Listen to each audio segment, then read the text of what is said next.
ఉపాధి కూలీల్ని కలవటం జరిగింది. ఈ ఉపాధి కార్మికులు అంతమంది కూడా ఈరోజు ఫేస్ క్యాప్చర్ పెట్టారు. ఫేస్ క్యాప్ తంబు పడకపోవడం వలన కళ్ళు పడకపోవడం వలన పని అనేది ఉండడం లేదు. అందుకని మన్యం జిల్లా గిరిజన ప్రాంతం కొండ కోణల్లో ఉన్నటువంటి వాళ్ళకి సిగ్నల్ సమస్య చాలా ఉంటుంది. ఫేస్ యాప్ కాకుండా రద్దు చేసి వాళ్ళకి మాన్యువల్ ఇవ్వాలని చెప్పేసి, ఇది వరకు పాత పద్ధతిలో పని ఇవ్వాలని చెప్పేసి మేము డిమాండ్ చేస్తూ ఉన్నాం.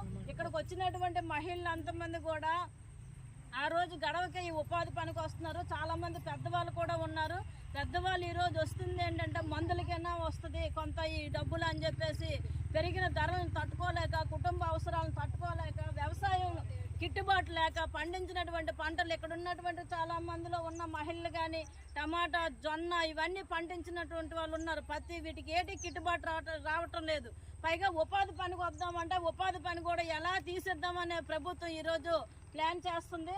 పెద్ద పెద్ద పెట్టుబడిదారులకి డబ్బులు లక్షల కోట్ల రూపాయలు రాయితీలు ఇస్తున్నారు. వాళ్ళకి ఎటువంటి ఫేస్ యాప్లు లేవు. ఉపాధి పనిచేసి కష్టపడి మేము తుప్ప డొంక కొట్టి మా చెరువులు లోతు చేసి ఈరోజు వ్యవసాయానికి అభివృద్ధికి ఉపయోగపడే వాటర్ను కూడా కిందకి ఇవ్వడానికి పనిచేస్తున్నటువంటి ఉపాధి కార్మికుల మీద ఈ రకంగా ఫేస్ యాప్ పేరుతో వాళ్ళ ఉపాధిని దెబ్బను కొట్టే ప్రయత్నాలు ప్రభుత్వం చేస్తుంది. చూస్తూ ఊరుకోము.